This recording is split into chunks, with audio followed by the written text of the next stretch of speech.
Hello, friends. Welcome to Heartforward, Conversations from the Heart. I was delighted to have the opportunity to meet here in the studio, in person, with Guyton Colantuono, the Executive Director of Project Return Peer Support Network.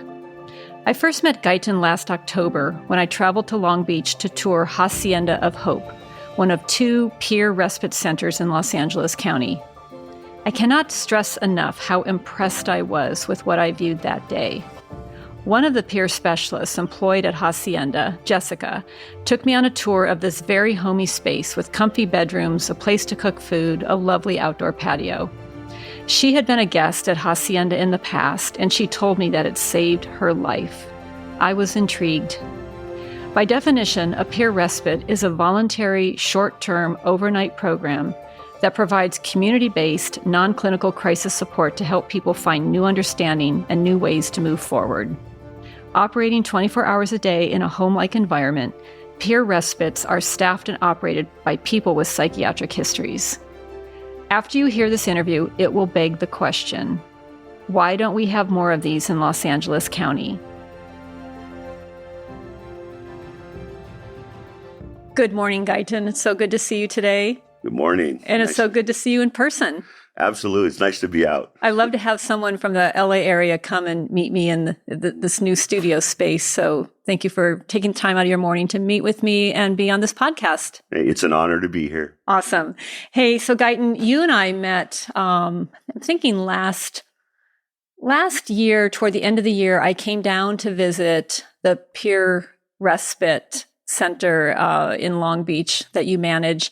And I remember our conversation just ended too soon. We had so much to talk about, and I felt like we were kindred spirits. Absolutely. With respect to the things that we feel passionate about and that we're working on. So as I was preparing the lineup for this season of Heartforward, I thought, no, let's finish that conversation you and I started in Long Beach. So that's what we're going to do today. I'm excited to definitely synergy around values. Excellent. Yeah. Excellent. So tell me, Guyton, let's just first of all hear a little bit about your story, your origin story, kind of who makes you who you are today. Mm-hmm. You can go back as far back as you want or in the recent memory, but give us a little sense of who you are. Yeah. So I grew up in Southern California, high school dropout. 9th grade, gang member, we didn't call him a gang, part of the punk rock scene in the 80s crew. And, used a lot of drugs, really struggled as a kid, ended up homeless at 20 until I was 23 and got arrested for the last time. Judge said, you can go to prison or treatment. If you pick treatment, you're going to be on probation for a long time. And if you commit one crime, you go right to prison. I took advantage of that. And so at 23, I entered treatment and I was appalled. Was it treatment for substance use or what was the initially nature? It was drugs, but okay. Immediately I got sent for a psych eval for good reasons. And at that time, and I still think it occurs today, is the psychiatrist said, I can't diagnose you or treat you until you've been clean and sober for 6 months. And then drug treatment said, well, we can't really accept you until you've been stable on your meds. And I'm looking at both of them saying, well, one of you have to cave, and so I ended up getting into drug treatment, and there was a counselor there that just touched my heart. And I was very difficult to touch my heart. I was so angry with the world and act out. But nonetheless, she recommended, it was like a year or so into treatment. She said, there's a job for an outreach worker at the Village in Long Beach, part-time. 10 hours a week, $4.25, an hour. This would have been in the mid 80s? It was 95. 95? At that time. Okay. Yeah. And she said, I think you'd be really good at that job. And so I took it. I was on, general welfare and food stamps. And I took the job. And I've been working in this field since 95. It was not my ambition.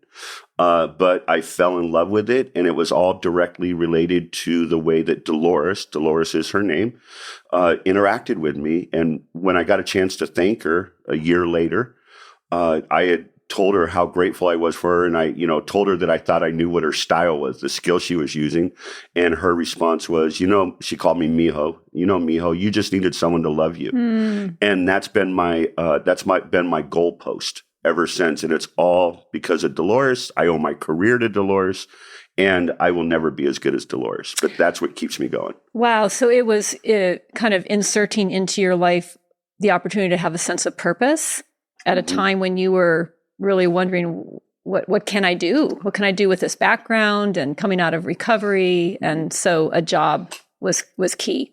Yeah, it gave me something to, something beyond myself, to get up for and to be present for. And what she did was she gave me hope in the sense that no one else had ever done, because even amongst my friends, I was considered the one most likely to, die by the time I was 21, be in prison or something like that. And so no one, in fact, I've got reconnected with some people from my past way back, and they're like, wow, yeah, you're still alive. I know, looking at you, you are a person that just radiates kindness and gentleness. Yeah. So it seems as if it's a complete 180 from this angry 23-year-old that you describe yourself as. It is. Yeah. It's interesting how this is going to come full circle, because so if you went to the Village, I interviewed Dave Pilon in the first season of Heartforward about his work at the Village.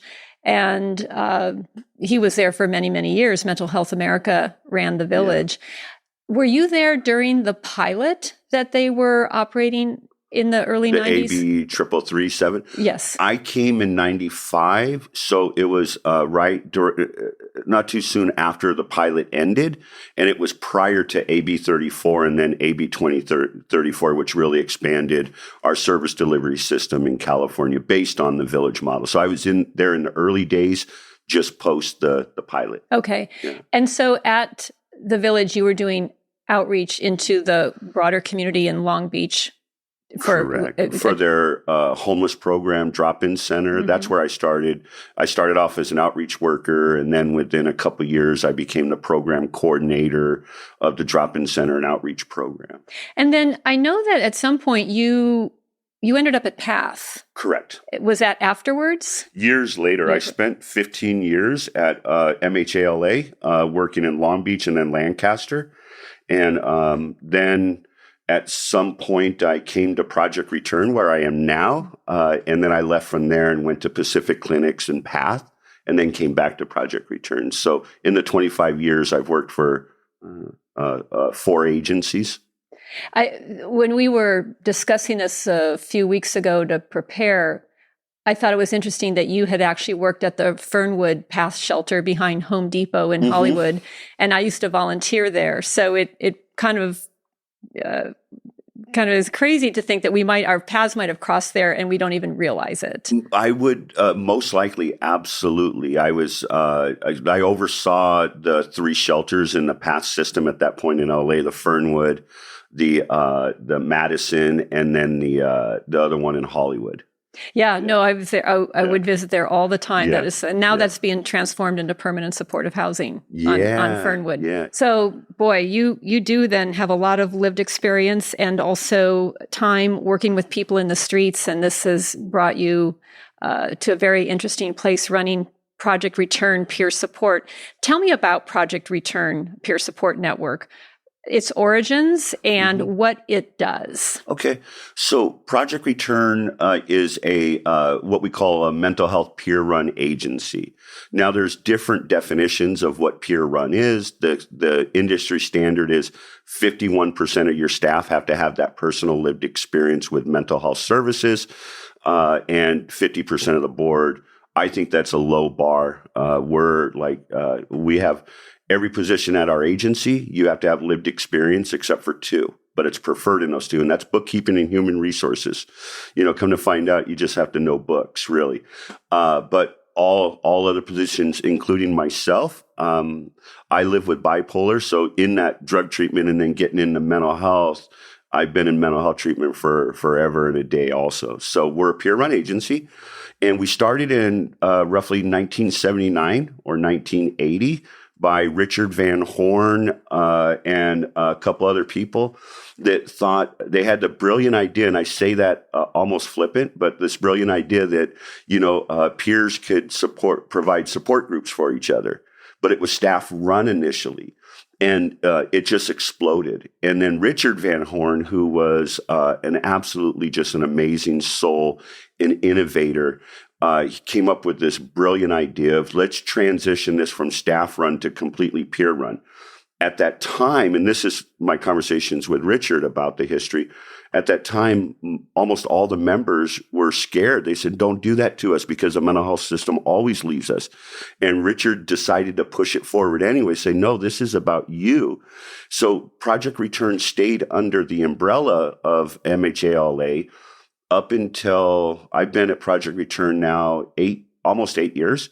So within my first year, I got the command and the honor to transition Project Return into its own completely self-running legal entity. We were already a nonprofit, so we had to go through a whole process with Department of Mental Health. So we're completely independent of any other agency.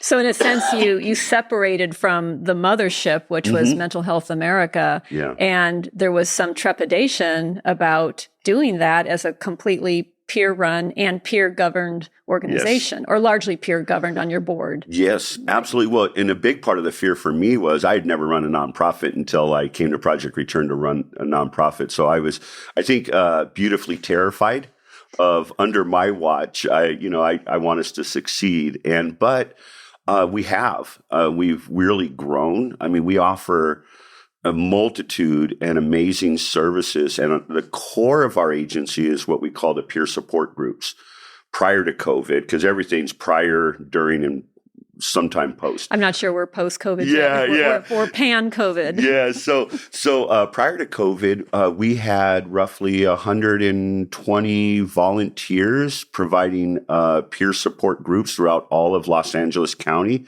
to the tune of about 120 groups per week. Wow. Serving thousands of people. In physical locations. In physical locations, all at other agencies. So Project Return's core model is we go to you. And so what would be an example of an agency that would invite Project Return in for one of these groups? So like, for example, at PATH. PATH was an agency that we would reach out to and say, can we set up a peer support group? And really the basis of our model is we go into an agency, we don't charge the agency, and we find a volunteer that would facilitate the group, and we give that volunteer a $20 stipend per group. And then we ask the members of the group, what do you want this group to be about? And so we don't require our groups to be what we want. We keep it organic. It's what you want. We provide the support. We give the stipend. We'll provide the resources and the tools, but it's your group. So the group achieves a certain flavor based on what the participants want to do. Absolutely. What would be the range of approaches or formats that these groups then encounter? So I hope I can say this, but if not, so one of my favorite groups that we used to have, it was called Stitching and Bitching. Of course, that's a knitting stitch and bitch. Yes. And so the members said that what they would, because we call the people we serve members or guests at our respite house. So, but the people said, we're going to crochet, we're going to stitch and talk. And so that was the title of their group. That's what we kept on the flyer. And that's what they did every week. So it would range from that to a community integration group where they would gather at the Arcadia Mental Health. This is another group. They would meet at Arcadia Mental Health, Department of Mental Health, and they would talk about what they're going to do every month together. And so they would come up, okay, we're going to go to the museum over here. So they make all their plans, and then they meet and get on public transportation. So that's the variety of groups, all the way to managing symptoms of bipolar. So our tagline is taking charge together. And so we really try to remain peer to that. We don't impose what we think people ought to participate in. We support what people want to participate in. So 120 groups before COVID. Yeah. When I read about that on your website, I was amazed because Heartforward has been doing some work in a couple of permanent supportive housing communities. And I feel like the pandemic has really isolated people. I could see a real benefit to have Project Return come back into those spaces. Are you imagining now with maybe Omicron dissipating and maybe things becoming a little bit normalized that you'd be able to do that again? Absolutely. And in fact, we have throughout all of COVID, when most agencies, shut their doors to in-person and groups, well, we have to go along with that. But some of our group members, they wanted to meet so much that what they did is they just shifted their weekly meeting to outdoors where it was safer. We expanded what we already had in existence, which is online support groups. We've been doing online support groups since I've been at Project Return. We started them there. So we had an advantage over most agencies because once COVID hit, we just bought a lot more Zoom licenses. And we were able to just really transfer what we were doing in person in terms of those groups to a lot of online groups. So now we have, I think it's approximately like 30 online groups that we have going on during the week. And the ironic thing is during COVID is we've actually expanded because we were able to just move what we were doing in one context and expand into other areas with ease. Well, and now also on the Zoom platform, people could be part of a topic area and not have to be physically proximate to where that is happening. Absolutely. So there are pros and cons to how Zoom has changed our life with the pandemic, and that would be one of those, like not having to physically drive or take a bus to get to a particular topic. Yes. Yes. I love that. And then another thing I saw on your website is the Community Integration Project. Is that also still operating? That is still operating. So the Community Integration Project is we have a facilitator, a staff that goes into locked environments, more restrictive environments, IMDs, long-term hospitalization, restrictive boarding cares, things like that where people are living there for a real long period of time. So they go, we have staff that go in there, provide peer support groups on a weekly basis, and then also help the members that are going to transition from those environments to the community with peer bridging supports. So helping that member get connected to support groups and resources in the community that they're going back to. That seems like it would take a lot of staff to coordinate all of that, but I don't think your staff is that particularly large. No, we're roughly 50 staff, but the advantage that Project Return has is because we've been around so long that a lot of what I'm describing to you is almost kind of like on autopilot. Our support groups, if another agency tried to get 120 groups going per week, they'd have to reach out to all these agencies, start from scratch. We're able to just, by connecting dots and people, we can start a group virtually anywhere. Do you still operate the warm line? We do. COVID, we expanded the warm line to 7 days a week. And describe what that is. So the warm line historically is what we have called an after hours, mostly non-crisis peer support line. So prior to COVID, it was 5 to 10, Monday through Friday, and Saturday 11 to 4. But we've added Sundays, and we actually increased our warm line hours to now they start at 2:30 to 10. And what it is anyone can call the 800 number from anywhere in the country and, talk to a peer on the phone and, get resources, referrals. Most importantly, is a kind, compassionate, hearing ear from someone that's been there. We have people that call our warm line. We average about 800 to 900 calls per month at least. That's amazing. It's absolutely beautiful. And we were one of the first years ago was to say that we're going to keep this going no matter where people call. Historically, warm lines operate in this geographic area, LA County, Orange County, whatever it is. But, I begin to question that and say, gosh, if someone's calling from Connecticut and it's 8 o'clock here, but it's 12 there or whatever, 11, what are we going to do? Kick them off the line? Say, I'm sorry, your area code doesn't work for us. Yeah, and especially with cell phones, area codes don't matter anymore anyways. Exactly. So we have people that call on a regular basis. We have people that call us from being in a hospital They're locked in a hospital, and they'll call us and say, hey, I just want to let you all know I'm in the hospital. I'm going to be getting out in 2 days, because people have built long-term relationships with our peer supporters on the warm line. And when COVID hit, we shifted quickly to the warm line operates from 9 a.m. to 10 p.m.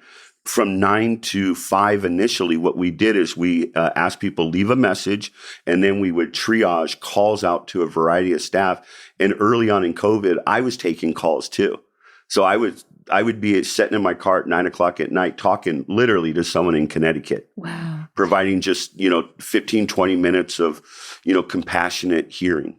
That's just amazing to hear how you kept that going. Particularly, there's so much evidence that the isolation of COVID harmed everyone's sense of mental stability. Yeah. So that's a beautiful service. Yes. So the thing I really want to focus on today is, I was so impressed to tour the Peer Respite Center or Peer Respite Home or whatever we call it in Long Beach. And describe, the first time I heard about Peer Respite, Dave Pilon, actually, as he was drafting the proposal for the mental health pilot in Hollywood, he said, we're going to need a peer respite center. I was like, well, what is that?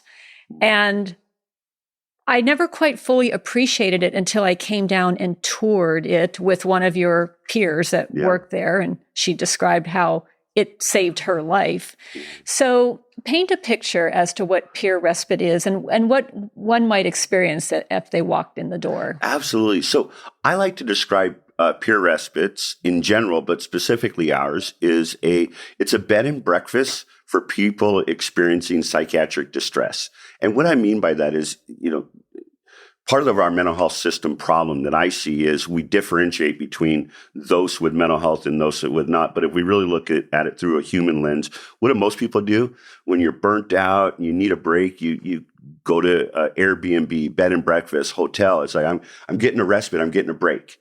And so that's why I like to describe it that way. So peer respites are in homes, in the community. These are not sterile mental health environments. They're homes in communities that living rooms, kitchens, and dining room tables, and bedrooms, and no buzzers and locked doors, and staff. There's you can't even tell who is a guest and who is a staff at Peer Respite. So that's one of the powerful components. So ours is 10 beds, co-ed, male, female, and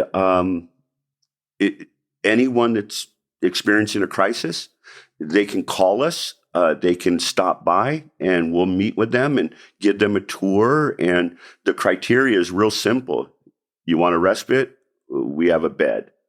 It's very basic. We don't charge anything. People get 24/7 peer support. So we have staff always on shifts, and they get their individual room. We provide food.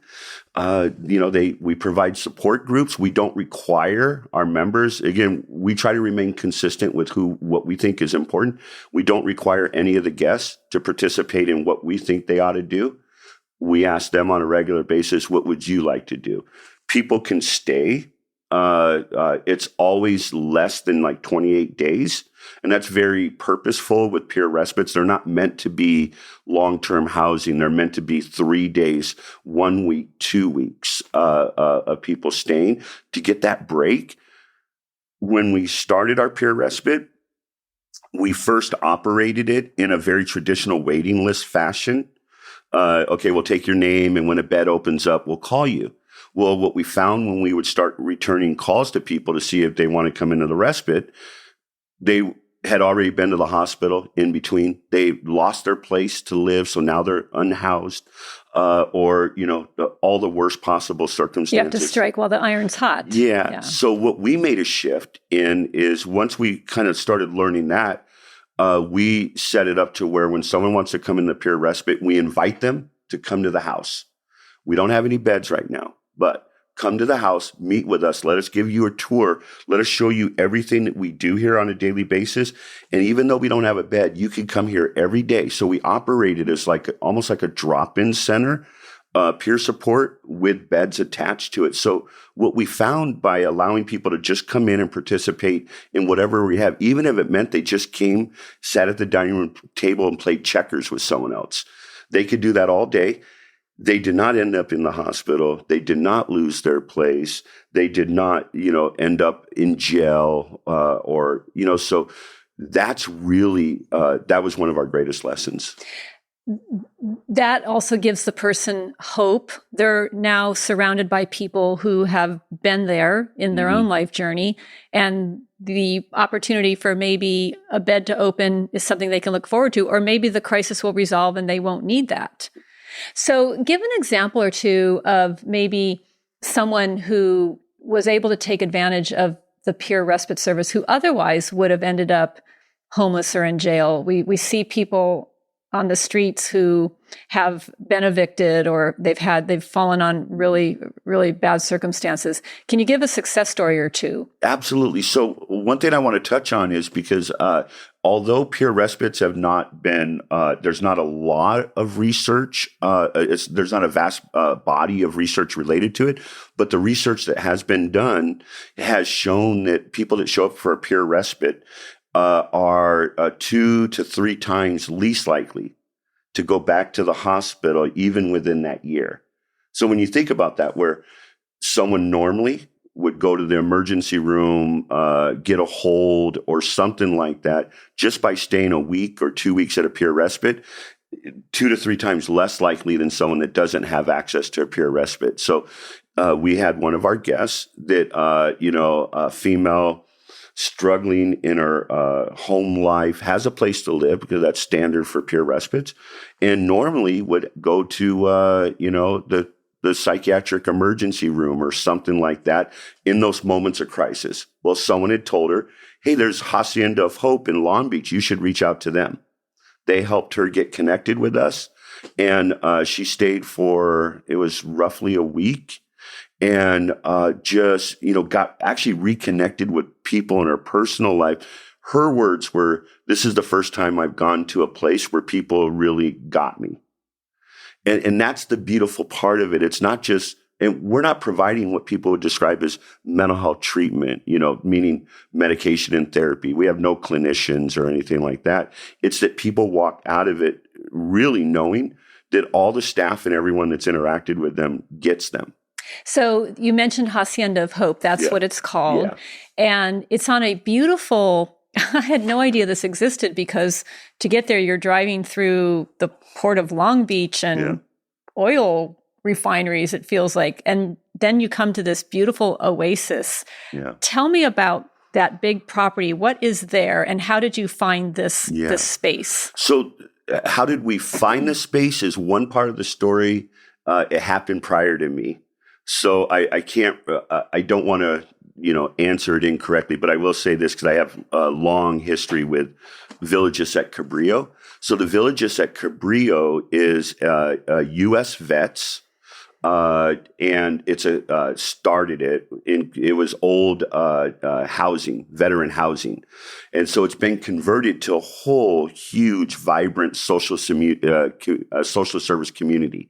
So there's children's services, there's drug and alcohol, there's veterans, there's PATH has programs there. We have ours. There's Native American. There's so it's a whole vibrant community of social service agencies, and we've been there from the beginning of the house, and it is absolutely amazing place to go. It's tree lined and peaceful, and the lovely part about your peer respite, I want to call it more like a home. It is. Is the backyard with the patio furniture, like you say. It is a vacation in a sense. Yeah, we have a barbecue out. It's just like it's a house. Yeah. So you mentioned that it's not providing clinical services, so you don't have to pay for an attending psychiatrist or clinician. Mm-hmm. It's peer run. Mm-hmm.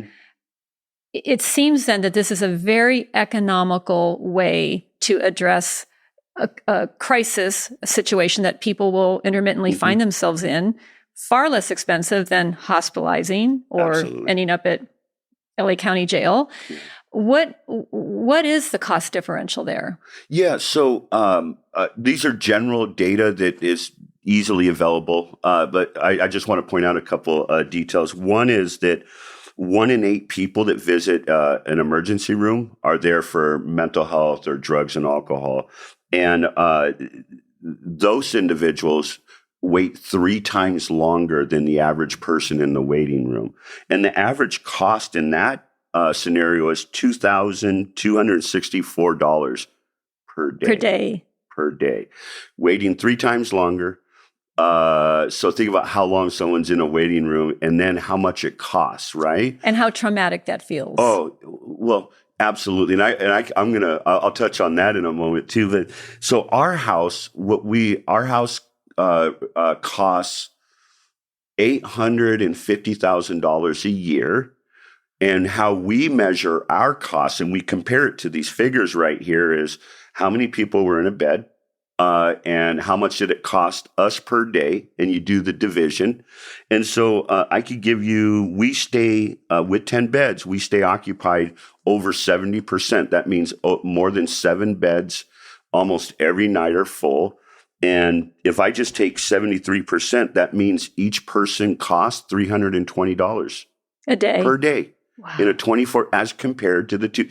And we have to ask ourselves as a system not to disparage the need for people for maybe that more traditional, intense medical intervention. I'm not knocking it, but I think as a system, we have to really reconcile this.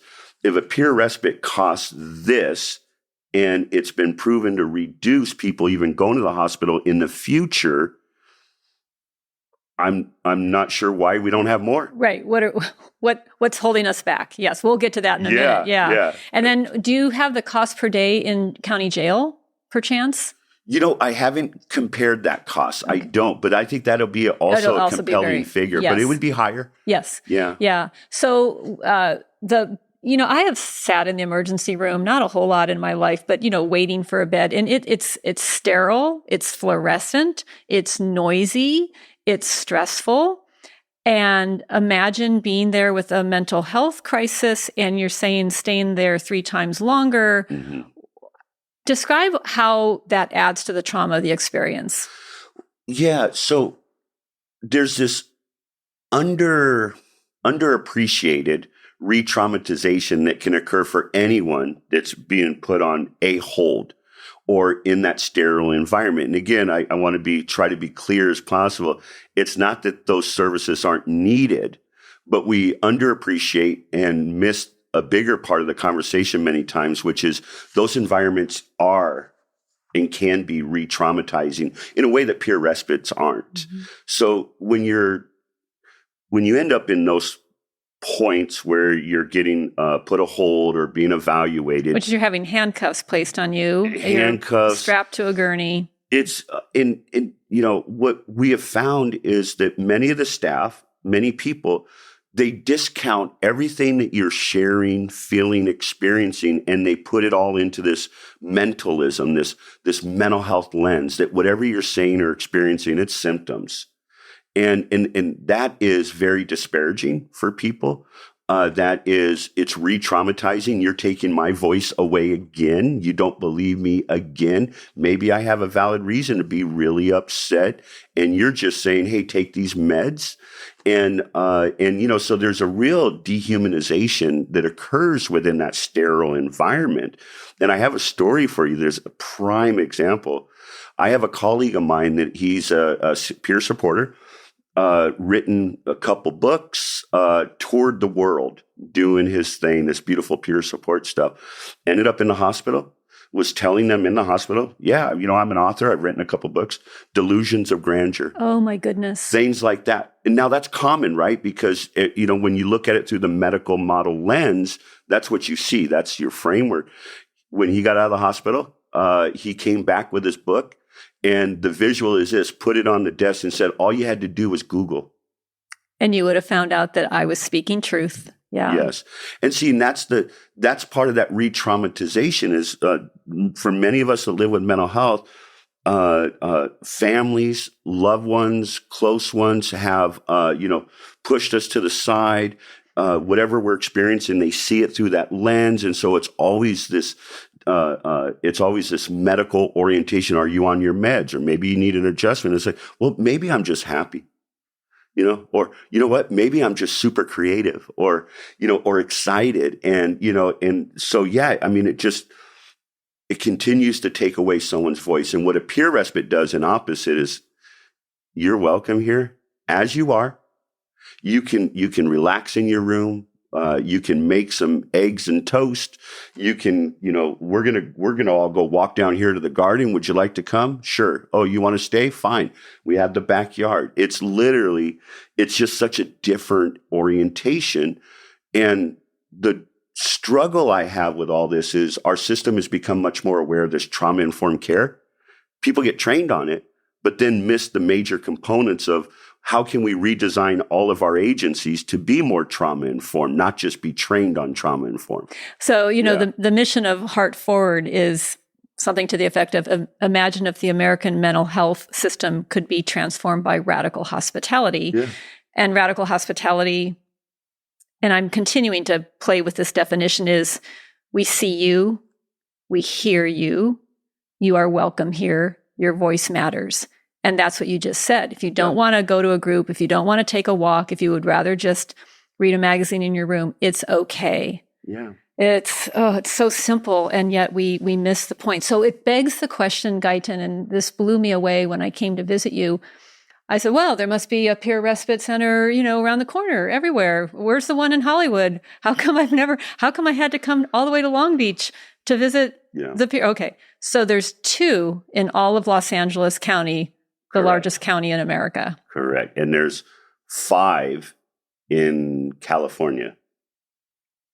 Okay, so let's talk about this. This is this highly economical, effective, truly trauma-informed radical hospitality, successful option.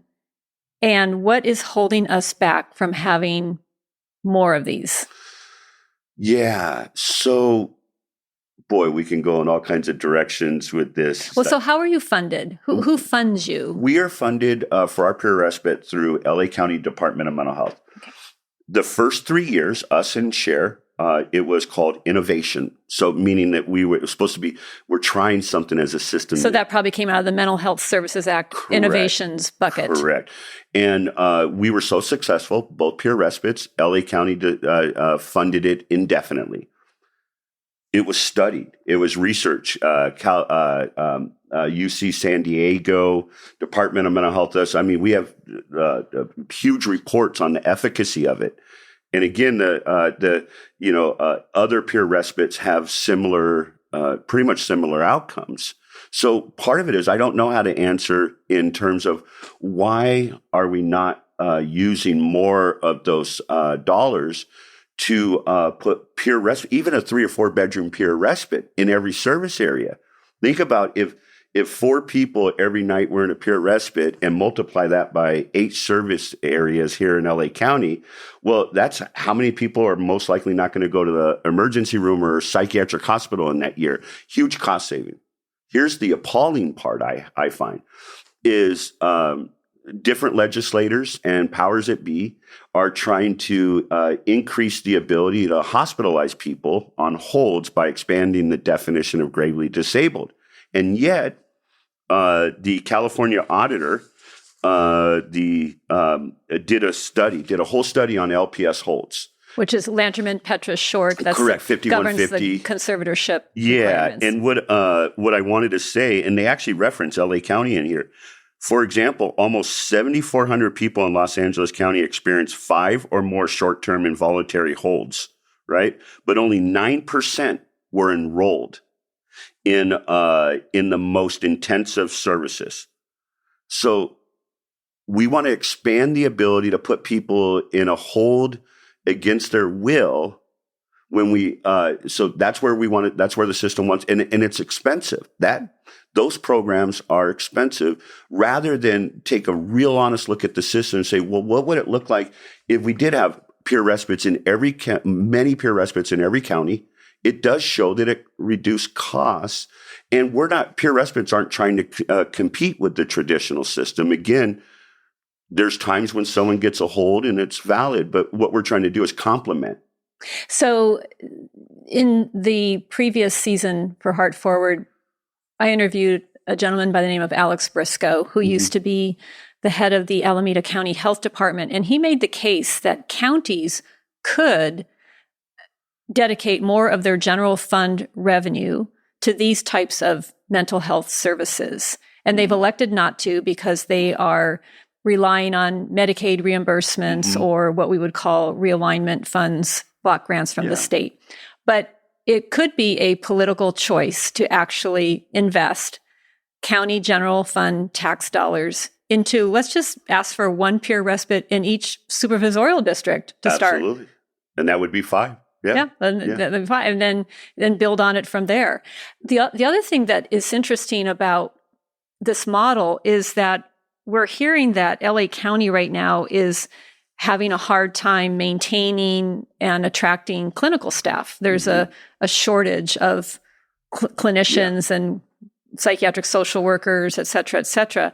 Yet here at the same time, we are building up this network of certified peer specialists, and we are looking for places to employ them. So we have a downward slide in clinical staffing and now a potential surplus of peer staffing. This seems like a no-brainer. Yeah, well, even, in my 25 years, here's what I've heard every year in every meeting. We have a shortage of clinicians. And I am going to be very critical here for a moment because I don't have a formal education. I graduated from nursing school. I entered this field with a GED, and I have managed programs for the vast majority. Within 2 years of working in this field, I was managing a program and with none of that clinician experience. Here's where I think that many of our agencies get it wrong is in the Medicaid world, you do need people to co-sign stuff. You need a signature from a clinician to get certain things done, like the assessments and maybe to co-sign some progress notes. But all these agencies say we have a shortage of clinicians because they equate that with we need clinicians to supervise everything, when actually all you need is a signature for certain activities.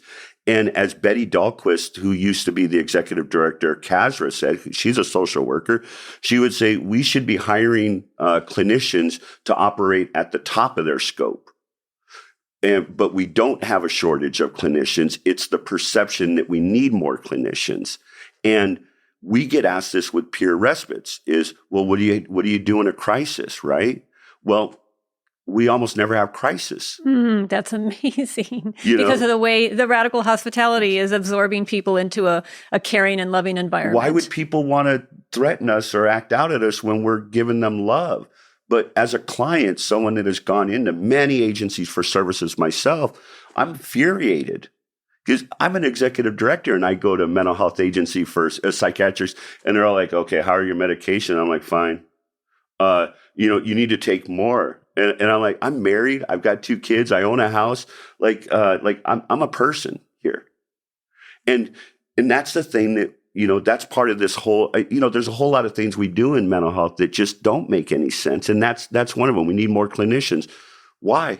Even if you add one peer supporter in a traditional system, that peer supporter will prove to reduce recidivism in hospitalizations, in incarceration, and in homelessness. Even just adding one in a traditional way, there's a cost savings that occurs. One of the cost savings is agencies pay peers the least. But nonetheless, there's an efficacy. In fact, the Centers for Medicare and Medicaid say peer supporters are evidence-based practice. So if I translate that to human being, that means that I'm a walking around evidence-based practice where other guilds aren't. Exactly. You could practice evidence-based, but I am evidence-based. Does that make sense? Yes. Yeah. So tell me a little bit about there's been recent positive movement in the legislature to create a certification system, but I understand that we're one of the last states in the country to do this. Second to last. I'm just like hitting my head here. What took us so long? And B, what is the significance of this new regulatory scheme? Yeah, and so there's going to be a double-edged sword here, but I want to touch on the positive first. Well, let me start with the history. We're the second to last state. It has gone through legislature multiple times and landed on governor's desk, Governor Brown and Newsom, and it's been vetoed. And part of it was that some of the other guilds, like California Marriage and Family Therapists, came out against it. We're not trying to compete as peer specialists. I can't do therapy. I actually don't want to do therapy. What I can do is provide solid peer support. And so so there's that. There's been forces opposing this peer supporter. Again, I think from a very clear stigmatization of, well, that cute little peer over there, they might do some damage to a client. And again, that's not backed by any data. Can that happen by individuals practicing horribly? Yes, but that happens with doctors. That happens with everyone. So it finally passed with Newsom. And so Department of Healthcare Services, here's the double-edged sword, is in the process of developing Medicaid codes for peer supporters to bill. Now, peer supporters could already bill. I've worked in the system for vast majority of my career in Medicaid-based systems. I build Medicaid.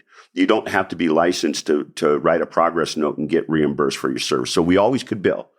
But so now part of the passage of SB 803 is there's going to be a peer specialist Medicaid code. I'm going to park that briefly because I have some issues with that. But so we're in the process of creating a test, much like drug and alcohol counseling and things that, and our agency, Project Return, and Mental Health California and Mental Health San Francisco were one of the entities that were approved. We submitted an application to be the trainers of the core competencies to set for taking the test. And we have Project Return itself, we have a 15, 20-year experience of training peers. We're the oldest that I'm aware of that's been training peers for that long in a very rigorous, intensive way.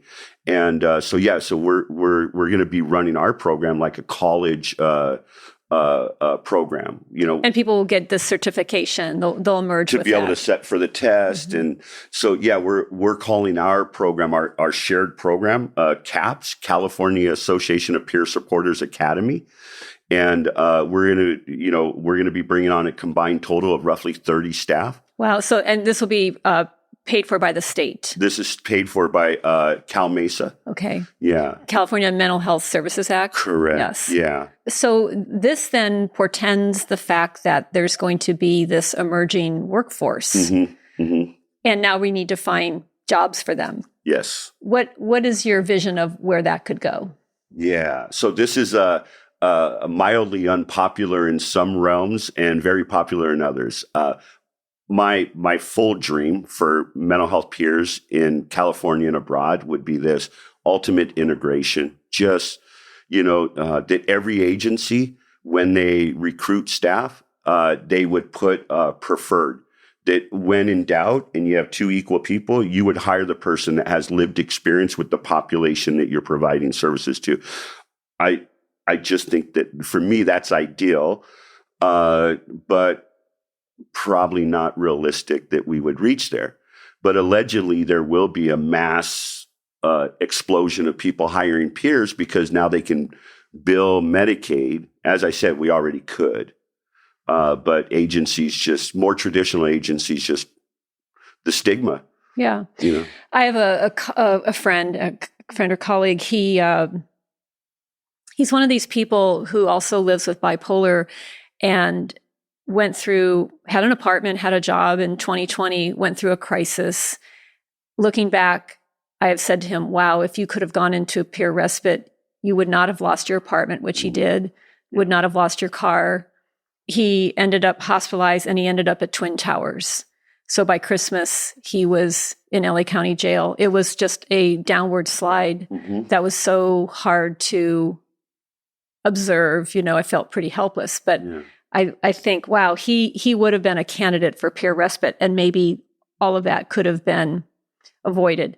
But he has gone through your Project Return peer or I think support training. Peer professional placement. It's the 3-month. Oh, he's gone through He's gone through it, and it's been on Zoom, so 3 months, 3 nights a week. I probably have met him. I'm sure you have. I have met him. I don't know who it is, but I have met. Yeah. And I asked him. I said, "What?" He's in a really good place right now. Mm-hmm. He's in the full service partnership with Department of Mental Health. They've actually done an extraordinary job, and he's living in a shelter. But I asked him, what was so special about going through the Project Return program?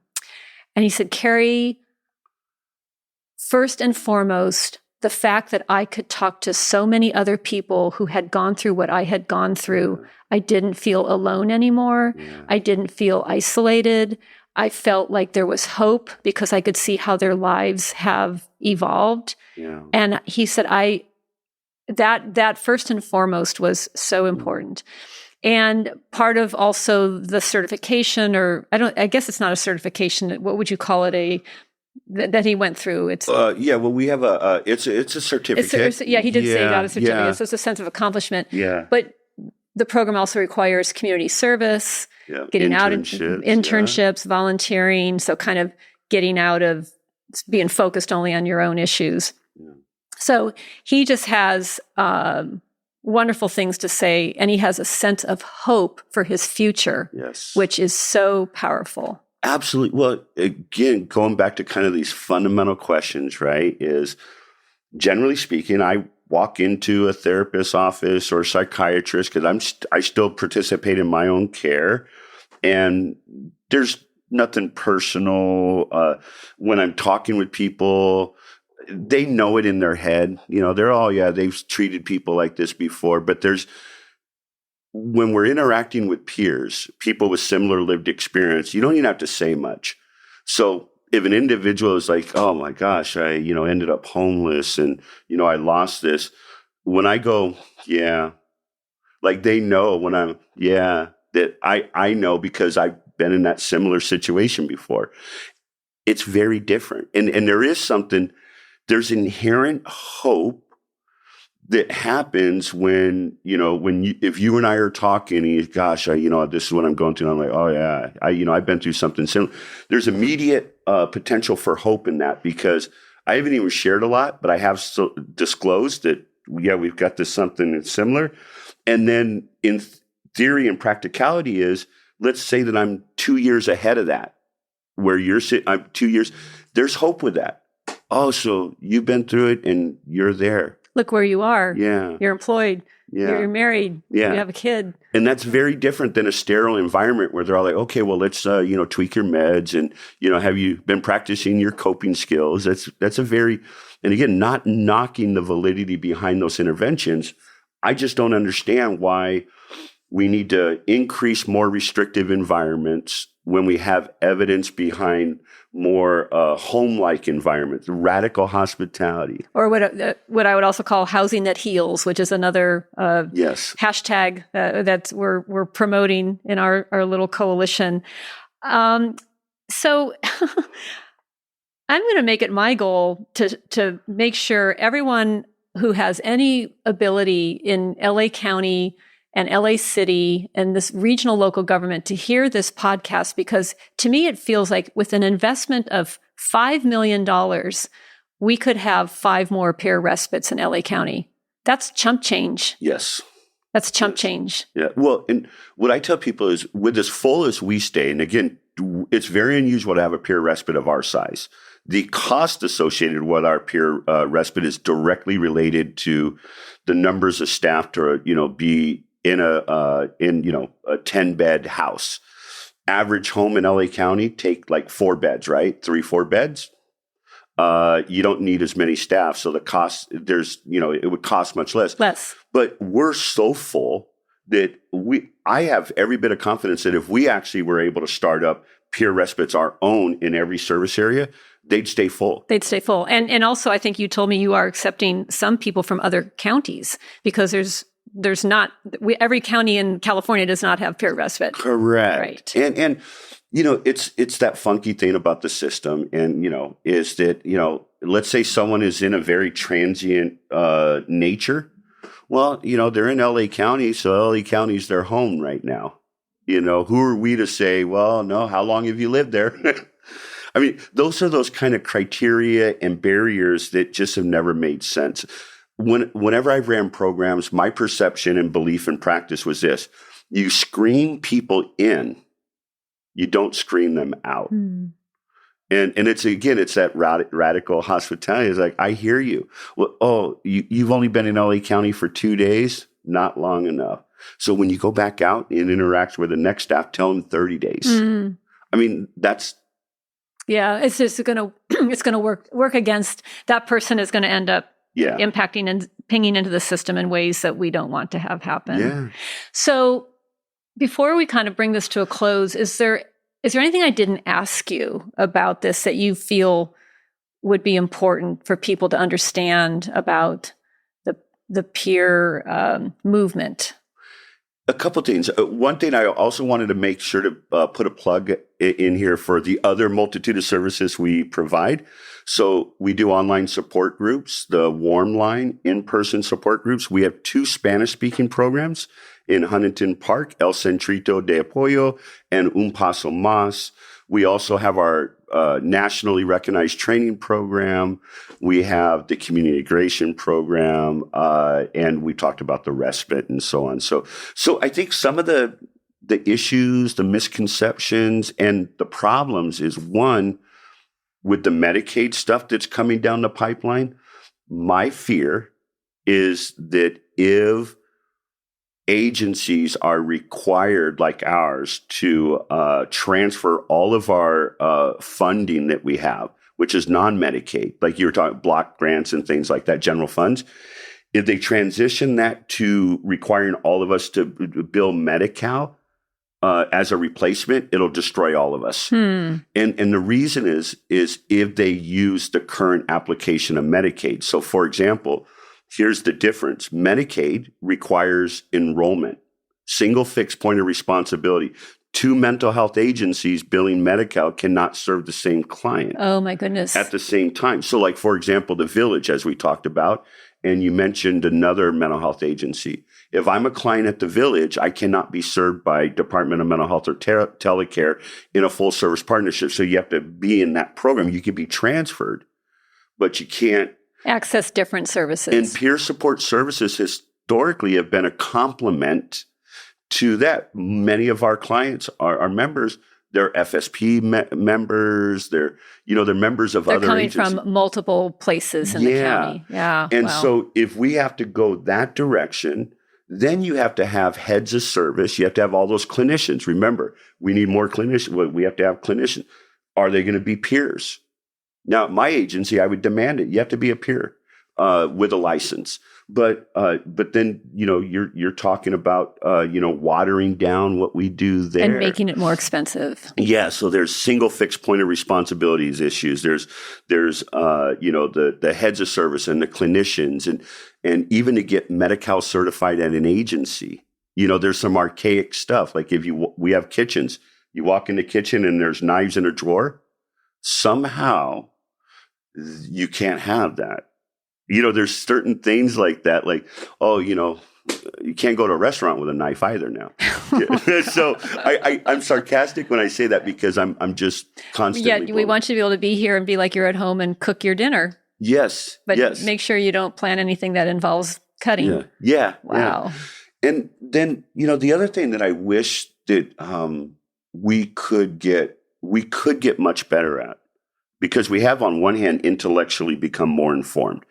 Cultural sensitivity, trauma-informed care, as we referenced earlier, is, and I think it's wonderful and accurate to be considering these things. But what happens is you get all your staff trained in, say, trauma-informed care, and the piece that most agencies, or as a system that we don't do, is, okay, what is trauma? I mean, it's having your power stripped from you. It's, being discounted. There's a whole lot of components.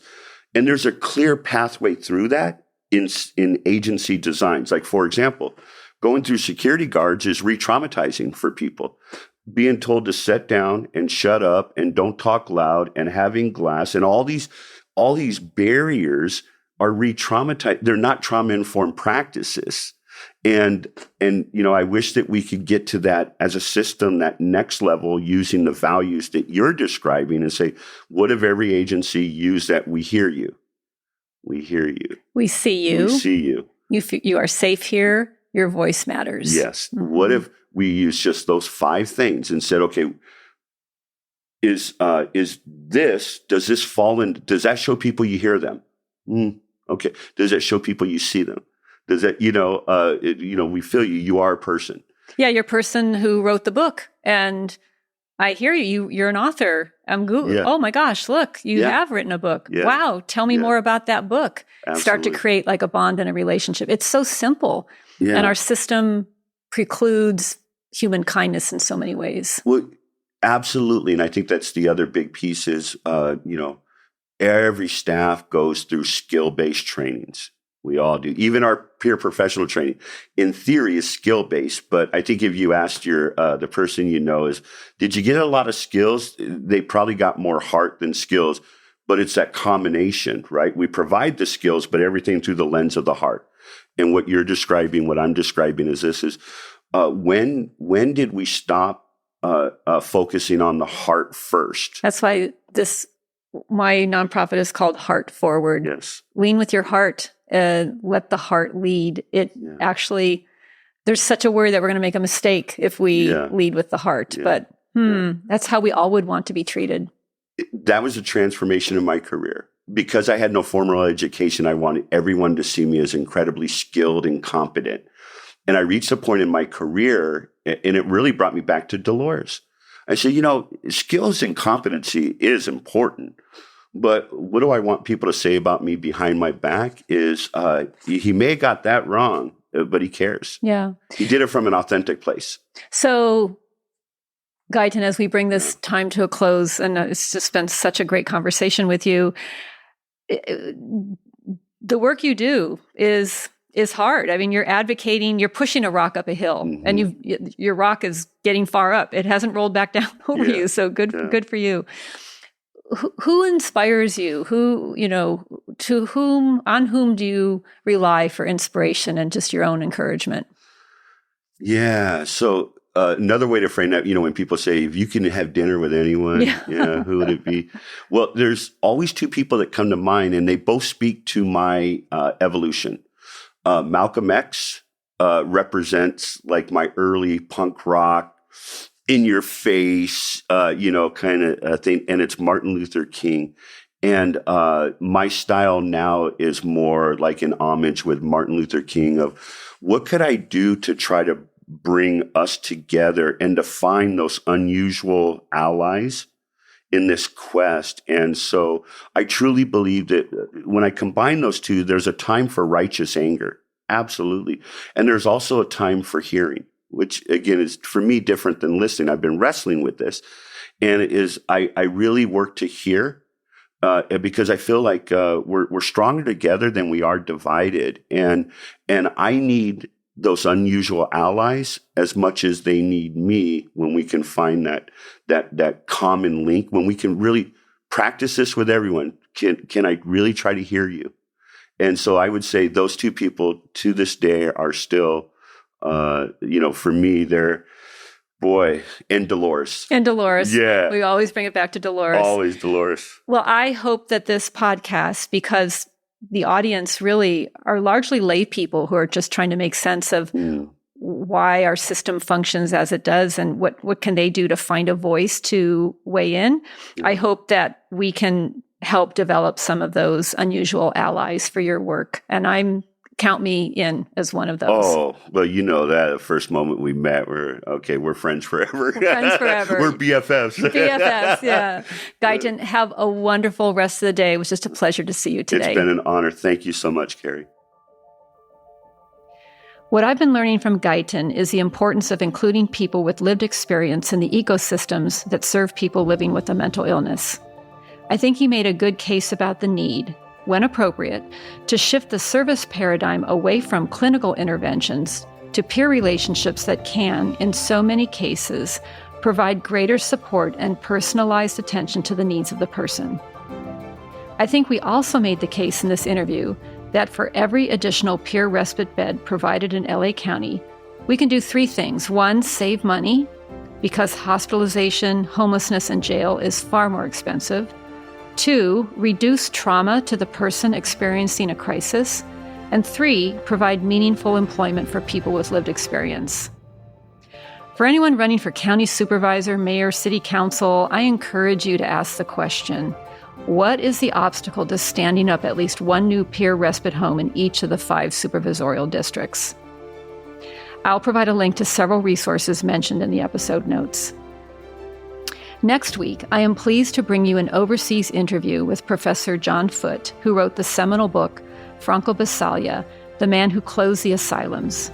And we'll hear about the anticipated English translation of a book that rocked the world in 1968, but never had an impact in the US or the UK because it was never translated into English.